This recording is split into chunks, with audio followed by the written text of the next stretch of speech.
Russia is on the verge of its most aggressive move in months.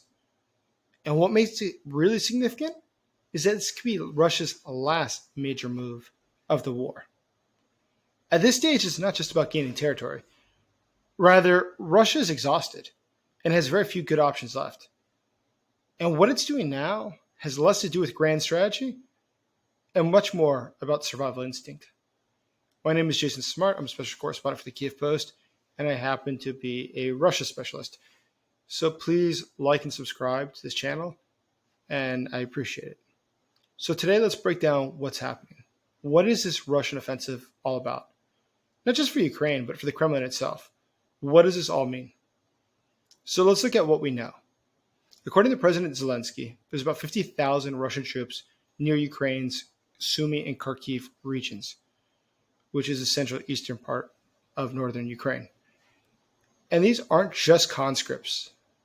These also include things such as their airborne units. They have some of their motorized brigades.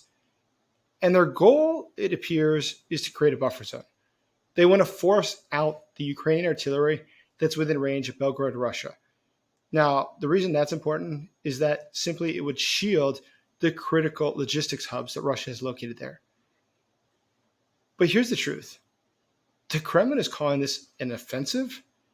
It's not. It's panic that they're trying to sell off to us as strategy. And so far, we've seen this play out throughout the war. So let's consider this. Since November 2023, Russia has lost about 615,000 soldiers. 615,000 men were casualtied. Another 50,000 have walked away as deserters. And you know what Russia has gained in this? What the big win was for 615,000 men being casualtied? Russia has gained vacant farmland and destroyed villages of a total area that is less than Los Angeles County, California. 615,000 for an area that's smaller than Los Angeles County, California. Want to hear another incredible statistic? Russia has lost over 3,600 main battle tanks. 3,600 main battle tanks is more than all the European NATO countries' battle tanks combined. And at this stage, Russia's burning through about 1,500 troops every single day just to hold the lines that they have. As we've discussed, within Russia, things aren't looking very good. In fact, about 40% of the national budget is currently going towards defense, internal security, intelligence. And these are levels that we've not seen since about 1979 when the Soviet Union invaded Afghanistan. And what we learned during the Soviet invasion of Afghanistan, and we're seeing again today, is that it is not sustainable. It's not sustainable militarily nor economically. And the situation just gets worse for Russia. Because while Russia is pushing on the ground against Ukraine, it's about to launch this so-called offensive, the Great Summer Offensive, Ukraine is opening a different front, the one in the skies. So just last week, Ukrainian drones had huge successes. Within Russia, deep within Russia, they took out missile factories, microchip plants, and they even hit artificial intelligence research center near Moscow. Now, Russia responded and, of course, carried out large-scale aerial assaults. They used thousands of drones and 14 ballistic missiles. But here's the thing, and it unfortunately was not in the press nearly enough. Not one of the ballistic missiles hit their targets. The majority of the drones did not reach the targets. In fact, only 12.5% of Russian drones hit their targets. And each drone is costing the Russian government $50,000. So when we look at this, we could say that Russia, yes, it might move up some inches, and it does slowly gain some territory. It's not momentum, though. It's, in fact, just desperation that tries to masquerade as progress. But Russia's struggles are not limited to the battlefields. They're also on the diplomatic level. Russia throughout this war has not even been able to get Belarus to send soldiers to assist. Now, of course, famously, the North Koreans have signed on, And it was this past spring that the North Koreans officially confirmed that they'd sent troops to support the Ukrainians in order to, support the Russians in, quote, annihilating the Ukrainian fascists. So South Korean intelligence estimates that there's about 8,000 North Koreans currently located inside of Ukraine. Now, there's some near Kharkiv, some near Donbass. However, there's no partnership of strength here, and there should not be confused that there is one. It's rather a coalition of two cornered dictators who are clinging to each other as the world gets worse. Russia is certainly not a superpower, and it's a regime that's left recruiting from a rogue state soldiers. Keep in mind, the missiles that Russia uses at this stage are increasingly North Korean missiles, which are being successfully shot down. Russia can't even produce its own missiles. It depends on one of the poorest countries in the world to get missiles. But neither here nor there. The North Koreans have turned out to be very disappointed, though, with the Russians.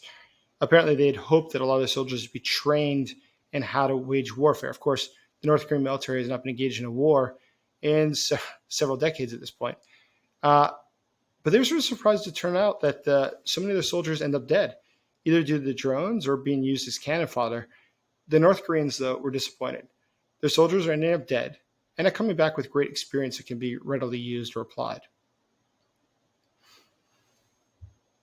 And there's another thing that's going on right now that's worth noting. That in August 2024, as you probably recall, Ukrainian special forces crossed into the border of Kursk, Russia, where they took over 1,000 square kilometers and more than 80 villages. Now, that was the first time that Russia's been occupied since World War II. And let's put this into a greater understanding of how weak Russia is. Not only is it now dependent on North Korea, it's also under occupation. Russia, the largest country in the world, largest country in the history of the world, with a population of 140 million people, was being occupied by Ukraine, a country that in the unoccupied territory certainly does not exceed 25 million people. So we saw that Putin multiple times gave hard deadlines to expel the Ukrainian invaders, and those deadlines routinely changed because the Russians have continuously failed to expel the Ukrainians. And though their propaganda says that they've totally expelled the Ukrainians from Kursk, the satellite images don't agree with that. This operation, though, was interesting and much more important than the Russian so-called offensive of this summer, which will achieve very little. The Russians hope, once again, to have some sort of a little buffer zone so Belgorod, Russia, doesn't get hit by Ukrainian artillery. But that's about it. Now, the Ukrainians rolling into Kursk, that was something. That was a big deal because it wasn't just military. It wasn't just that it took some land. It was that it's psychological. And it worked. We know that it worked because Russia had to divert troops from Donetsk to Belgorod. It was forced to take its very limited resources and stretch them thinner and thinner and thinner. And within Russia itself, fear spiked. All of a sudden, this war that was far away in Ukraine and not part of people's lives, it was here and now. It was a real threat. People thought Ukraine might move further. And what was interesting is that unlike when you saw Ukraine get invaded by Russia, you've undoubtedly seen the photos or the videos of the men running to go get weapons. And the government was handing out firearms to the masses who were then on their own to defend Ukraine in the very first days of the war. We didn't see that happen in Russia. The men were not demanding that they be given weapons. The men fled. And in fact, I was in Kursk, Russia a few months ago, and I spoke with a lot of the people. And they were mostly older people. And when I asked them what happened to the younger people, those in their 30s or 40s or even 50s, they were saying that when the Ukrainians showed up, they ran away. They fled, which says a lot about Russia. They weren't there to defend either their country or the Putin regime. Now keep in mind, as we've discussed before, we saw the same thing happen June 23rd, 2023, when Wagner Group, Prigozhin, rebelled and he rolled up to Rostov. We saw the Russian military didn't come out to back Putin, didn't come out to back the Russian state. Rather, the people in the streets met him. They gave flowers to the Wagner troops. They gave food and alcohol to them. So it says a lot, doesn't it? The difference in the motivation on the Ukrainian side versus the Russian side. But anyways, back to the summer offensive. So what we see Russia doing here is not from a position of strength. It's definitely a last-ditch gamble. It's a regime that's losing troops so fast, and it's losing money, it's losing tanks, and at this stage, it's begging North Korea for more help. It's begging them for more troops. They don't have the stockpiles to keep this going for much longer either. And the most incredible part, the Russian people sitting at home know that it's bad. They very well understand things are not going the way that they hoped it would go. It's inexplicable to them how Russia, which they were always told was such a great country, such a superpower, is in fact an empire that's unraveling in real time. They themselves understand that this is a total disaster and that their great superpower might in fact be a paper tiger. So the good news is this, is that it's something we've seen throughout this war, is that Ukraine is not only surviving, it's adapting quickly and it's striking back hard. And finally, with the Westerners allowing Ukraine to use the weapons that they're given to strike within Russian territory, that makes a big deal. That changes things. Russia will now have to totally change what they're doing. They will have to realign where their soldiers are in order to protect their territories. And so this is no longer just of what's happening on the border areas. This has become a war of endurance. For Russia to continue taking losses and have its cities being hit by Ukraine using Western weapons, this for Putin is huge psychologically. This is incredibly damaging. This means that his country is not so forceful or powerful that it can even protect its own land, its own territory, its people within its borders. So Russia set off on this conquest to liberate others. It set off on this conquest because it said that it's an expansive colonialist force, and it was going to go to the Donbass and other regions to set them free from Ukrainian rule. And now we see that Russia cannot even guarantee the security of its own people or its own territorial borders. That's where Russia is today. So the summer offensive, yes, it's getting a lot of news. Yes, it is significant as far as this war goes. But no, there was no hopes that Russia is going to make significant gains. Russia simply doesn't have the capacity to do so. And the fact that it's trying to pawn off to everybody what is simply a maneuver to make sure that it's able to protect its logistics hubs is some sort of a massive offensive that will change the war, simply false. It's not.